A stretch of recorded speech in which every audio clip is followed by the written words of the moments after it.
Hey, what's up everybody? It's TheHyphenate here, and today we're going to talk about the Sony a6600 versus the Sony a7 III. The a6600 is the new flagship APS-C camera from Sony, and the a7 Mark III is the entry-level full-frame camera. Both these cameras are very similar, and though they have many of the same features and are comparable, they each individually have some features that make it stand out. So the big question is, which camera should you get? So first, let's start off with a list of major features and compare the two. And then after that, we'll go over different shooting scenarios and find out which camera is best for each scenario. So I'm not gonna do a full detailed review of each camera and go over every single small detail difference between the cameras, but I'm gonna go over the major ones. So here we go. The a6600 is definitely a lot smaller and lighter, and so are the lenses available. The a7 III has more buttons and a focus point joystick. Both cameras have internal image stabilization. The a7 III has a larger sensor. Both use a 6K sensor with 24 megapixels,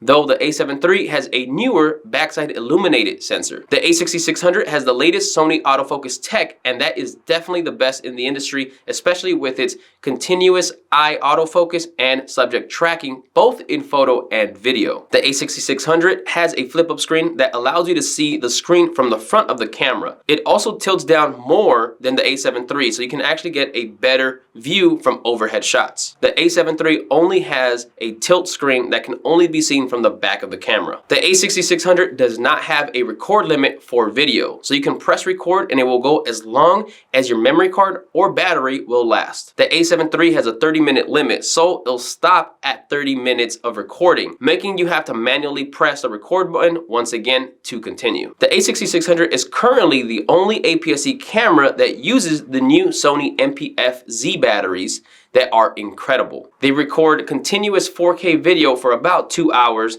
at a full charge. Both these cameras use these new batteries. The a6600 has a single SD memory card slot that is UHS 1, whereas the a7 III has two memory card slots, one being UHS 2 and the other being UHS 1. Both cameras work very well in low light, even when cranking up the ISO. However, the a7 III is full frame, which allows more light in. With this, you can actually use lower ISOs, which result in less noise and a cleaner image. Now, when it comes to the jacks and ports, both cameras have a headphone jack, a mic jack, a micro HDMI port, a micro USB 2.0 port, but the a7 III also has a USB 3.1 Type C port. Now, when it comes to price, the a6600 is definitely cheaper. It retails at $1,400 US, whereas the a7 III is $2,000 US. Now, when it comes to lenses, the APS-C lenses are definitely cheaper, especially if you go with the Sigma APS-C Sony lenses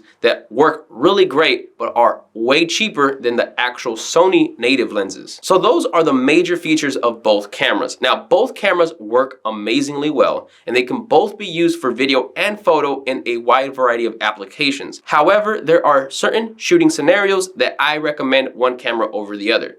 Let's get into that now. Now, when it comes to vlogs and selfie YouTube videos such as this, then I recommend the a6600, not only because of the flip-up screen that allows you to see the screen from the front of the camera, but also because it has no record limit. Aside from that, the a6600 is way lighter and easier to carry around if you're holding it for a longer period of time. So you can actually have it on a smaller, lighter gimbal and be walking around for the whole day a lot easier than if you had the a7 III, which is larger, more heavier, that also uses larger and heavier lenses. Now, with the a6600, that flip-up screen does happen to be where the hot shoe mount is. So if you put a mic on the hot shoe, then you're actually covering that flip-up screen. Luckily, there's an accessory that you can purchase for less than 20 bucks that relocates that hot shoe mount off to the side, so you can actually put your microphone on the side and not have that flip-up screen being blocked. So if you're doing long-running filming, such as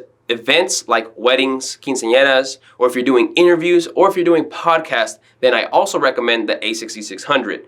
Not having that record limit is essential for those types of gigs. Also, the continuous subject tracking and eye autofocus is great, so that way the person that's the focal point of the shot is consistently in focus. Now, if you're doing more professional cinematic video, such as films, documentaries, commercials, or music videos, then I definitely recommend the Sony a7 III. The full frame really creates a look that pops and allows more background blur, which is more cinematic. And it does better in low light. If you're doing professional photography, portraiture, then I also recommend the Sony a7 III. Again, because of that large sensor, you get better background blur and more pop, obviously depending on what lens and settings you use. But that full frame does allow more light in. And in portraits, generally, it is a better look when you have more background and subject separation. So also with photography, if you're shooting mostly in low light, then go with the full frame a7 III. Now, another very important thing to note is that the maximum shutter speed for the APS-C cameras, such as the a6600, is 1/4000th of a second,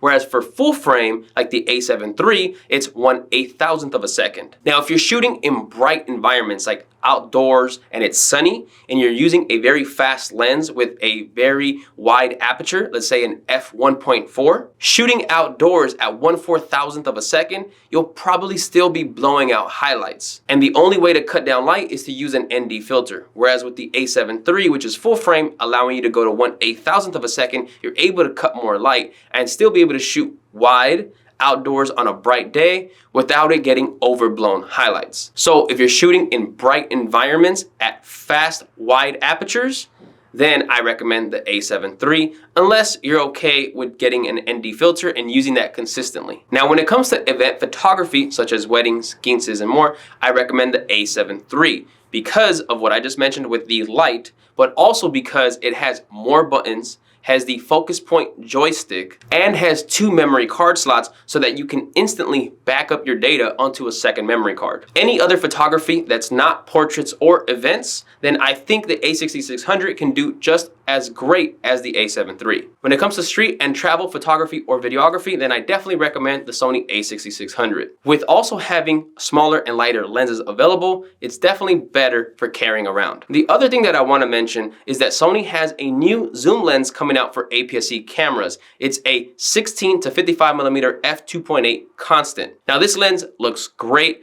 and seems to have some of the newest tech for Sony's autofocus systems. However, the problem that I kind of have with it is that it's so expensive. It's at $1,400 US.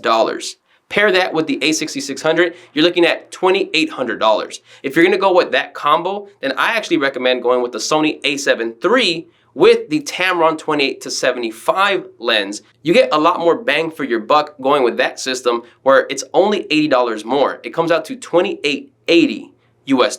Now, if you're not going with that zoom lens paired with the a6600 and you're going with different lenses, like maybe the Sigma lenses that are more affordable but also have incredible quality, then I think that's a good way to go. So that's my comparison for the Sony a6600 and the Sony a7 III. Both cameras work extremely well and both produce incredible quality video and photo. For whatever shooting scenario, either camera can get the job done. So either camera that you go with will be a good choice. If you guys are interested in getting these cameras or lenses, I do have links in the description where you can purchase them from B&H Photo or Amazon. It doesn't change the price that you get it at, but it does help this channel. Please make sure to drop a like on the video, drop a comment below if you have any more questions, and please make sure to subscribe. I have a lot more videos coming soon. I'll catch you guys on the next one.